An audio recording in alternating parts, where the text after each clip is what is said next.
Hi all and welcome to the Fantasy Premier League Game Week 2 preview.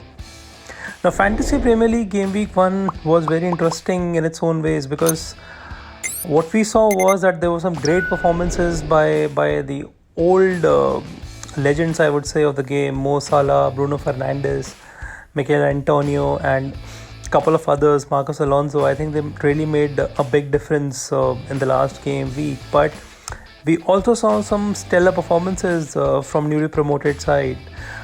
So we talk about Dennis from Watford. We talk about Ismail Sarr, and unusually it was a super performance from Paul Pogba as well. So what we saw in the last game week was that he was a replica of what he used to be for France. I mean, what he's currently with France. So that was a refreshing sight for Manchester United. So he did exceedingly well as well.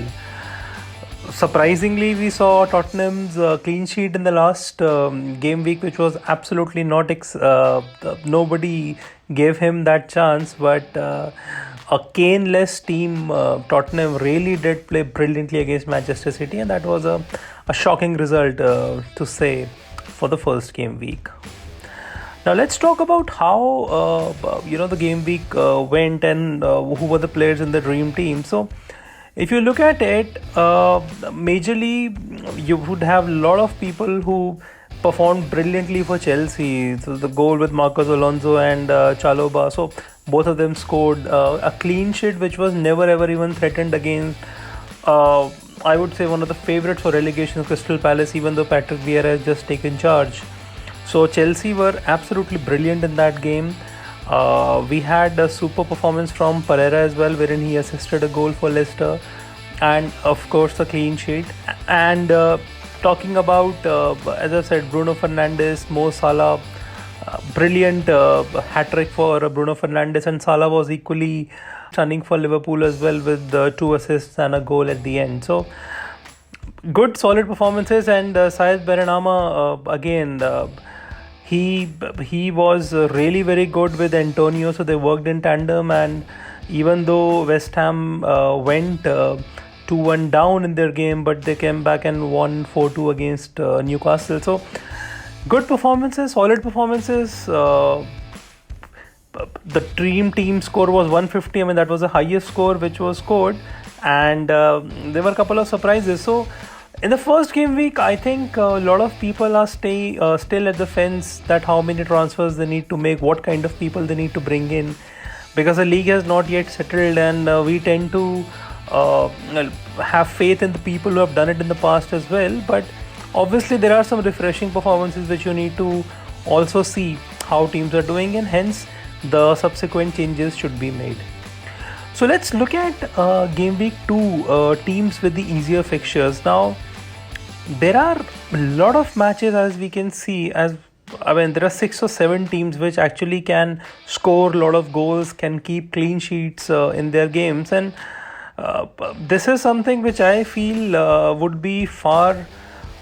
I would say it would be more tilted towards high number of goals being scored as compared to what happened in the first game week. So when we talk about Aston Villa and Newcastle, this promises goals. And even though Aston Villa has lost Grealish, but they have got Danny Ings, they have a very strong team, and against Newcastle the defense was woeful last time as well. So I expect a lot of goals there for Aston Villa, and Newcastle also can hit a couple of goals as well. Now, one of the most impressive things about the first game week was how Brentford performed against Arsenal, and that first game wherein you saw crowds in the stadium, the noise they made. And as I said, Crystal Palace were woeful against Chelsea, and Brentford with high on confidence, with people like Sergi Canos, who scored the first goal of the Premier League this season. We have Ivan Toney, even though he did not score a goal, but along with Muamba and Antony, I think there would be a lot of things which Brentford can do. So it would be interesting to see how that game goes, but I expect Brentford to actually score a goal or maybe keep a clean sheet as well. Now Brighton-Watford promises to be another mouth-watering contest, which I believe might be between the teams who might be struggling, or eventually they would be fighting out for relegation. However, Watford has started really well. As I've said, Dennis, Ismail Sarr, super players. Watford has got a good prowess, and obviously Brighton does well eventually to stay at the mid-table. So it would be interesting to see how that game goes. Liverpool Burnley is interesting. Last time when Burnley went to Liverpool, they broke their 67 match unbeaten run, and the circumstances though were quite different for Liverpool, wherein the injuries to their main players, no crowd at Anfield, and Anfield is one stadium wherein crowd does play a very big part. So this is going to be a different encounter for Burnley this time, and I expect Liverpool to really hammer Burnley if they are on song like they were in the first game. Apart from this, again, Manchester City and Norwich, for me, this is some kind of a redemption which is required for Manchester City. The way they lost the first game, they never looked like actually beating Tottenham in that game. For Norwich, the challenge was that they had a very bad pre-season. A lot of players were out due to COVID, and they actually had almost zero kind of a pre-season, and that was quite evident in their performance against Liverpool. So Manchester City playing at the Etihad, I expect them to score at least 4 to 5 goals, and so it should be pretty straightforward for Manchester City. Manchester United were very strong in the first game. How Pogba and Bruno Fernandez, Mason Greenwood, how they combined when they run riot against Leeds United. So that game was a pretty good watch, even for neutrals as well. So Manchester United really looked a strong team this time. The authority on the league, that's why they are favourites for the title this time, and I guess that would be repeated even when they're travelling to the Saints. So it would be interesting to see how this game goes, because Southampton has lost Danny Ings. They've got Adam Armstrong from Blackburn Rovers, and he has scored in the first game. So Southampton, even though with Jamie Ward-Prowse and their midfield and how Adam Armstrong would do, they would at least give a fight to United, but I feel that it would be pretty simple and straightforward for United in that game as well. So let's talk about a couple of players which I would be considering for this game week. And now, as I've said about Danny Ings, now Danny Ings would always be a go-to man for Aston Villa, even though I do believe that Villa has a very strong bench and players who would be doing well. But Danny Ings is somebody who would be there on the penalties. He would be there to prove a point, and even though he plays at a different position of Jack Grealish, but he's a kind of a like-to-like player who would be very important for Aston Villa this season. So you can have him in your team, because it's not only for this game week but for preceding game weeks. Danny Ings can be a very good player, because he's somebody, if he gets a good supply, he's a contender for at least getting 15 goals this Premier League season. Ivan Toney, I have always liked this player when he was playing in Championship also with Brentford. He has been a breath of fresh air for them. Not only about his game, but how he links up play, how he chases the second balls, how he presses hard. Somebody who'd been in and around the D, trying to create things, trying to score goals. So for me, he would be a constant threat this season. And against a team like Crystal Palace, I mean, it might be premature for us to feel that this team may be relegated, but that's how they played in the first game. So I do expect Brentford to actually do really well against them. Paul Pogba, last season he got only 3 assists in the whole season, and this time the first game he has got 4 assists. Now Pogba is an interesting case wherein you can never gauge what exactly is his mood, how he's really looking to move and what he would be doing. But I believe the way the football would be played with Manchester United now, with Jadon Sancho at one of the wings, that this is going to be all-out attack, what I feel. So between Pogba, Bruno Fernandez, Mason Greenwood, Jadon Sancho, I think they would form a very strong partnership, even though Daniel James did pretty well in the first game as well.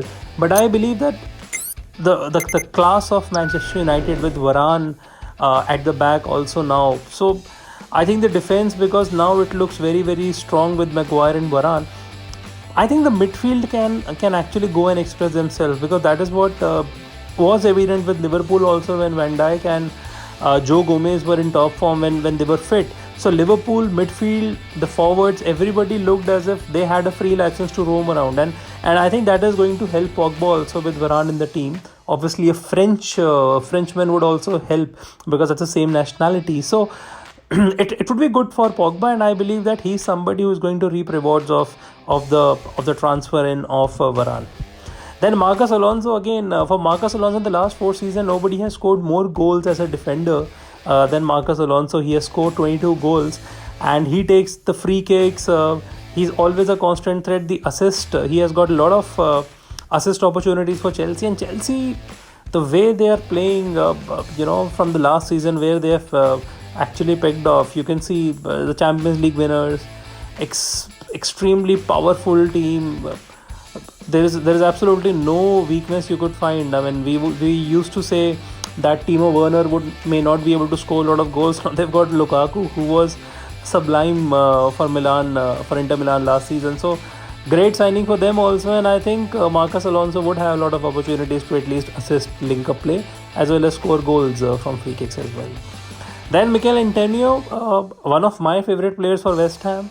Last season started a bit late because he was injured. This time he looks really fresh, ready to go against a Leicester team. Now this game, because it's a Monday night game, and initially also when teams are playing the first few games of the season, most of the teams are not very strong defensively, and hence you may see a lot of 3-2s, 4-3s, 3-3 kind of a game. This is a typical 3-3 or a 2-2 game according to me for West Ham and Leeds, and hence for West Ham and Leicester, and I believe that West Ham would definitely have a chance to score a few goals in this game. So let's talk about my team, how I did in the first game week. So I scored 87 points, which was above average, but it was not a great performance. If you can see my team, my defense was really bad. I expected good things from Cancelo, Shaw, and obviously White as well. I mean, 3 out of 4 defenders that at least I can get clean sheet, but unfortunately nobody got anything right. Shaw had some chances to give some assist and all. He was not able to do that. Cancelo tried really hard, but again got nowhere near that goal as well. And similarly with White, I think Arsenal had a very bad day. They played really poorly, so it was a bad thing. And for Sanchez, I picked up Sanchez because for Brighton I thought that Burnley has not scored many goals in the last few games of the last season as well, and I thought they would be keeping a clean sheet, but he conceded 1 goal and hence that was also gone. My bench actually had Dallas, who got 5 points because of an assist, and Tsimikas for a clean sheet. And Tsimikas is an interesting case again. Till the time Andrew Robertson is out of the team, he would definitely be starting. He looked good for 60-70 minutes, and as Klopp said that after that somebody actually pulled up his plug, and actually he was pretty woeful in the last 10 minutes, but nothing away from him. I think he had a very strong game. So again, you can pick him in your team because the match is against Burnley, Liverpool home. I expect Liverpool's clean sheet, but you just never know in this Premier League how it's going to be. My midfield was very powerful in the last game. Bruno Fernandez was my captain. That was the best choice for that game week. He got 20 points. I had Mo Salah. Again, it was a vice captain in case Bruno Fernandes doesn't start or doesn't play.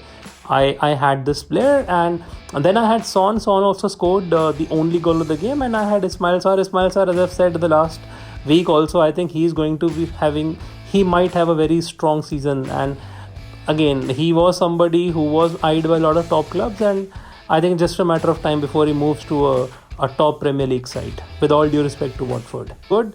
Because Bamford was not able to score anything against United, and even Tony, though he had a very fine game, but again no points.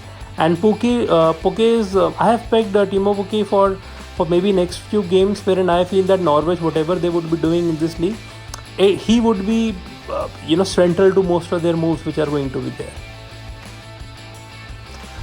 So let's talk about what my game week 2 team would be, and what are the players which I am bringing in and players which I am showing the door. So I've gotten Mikel Antonio match against Leicester.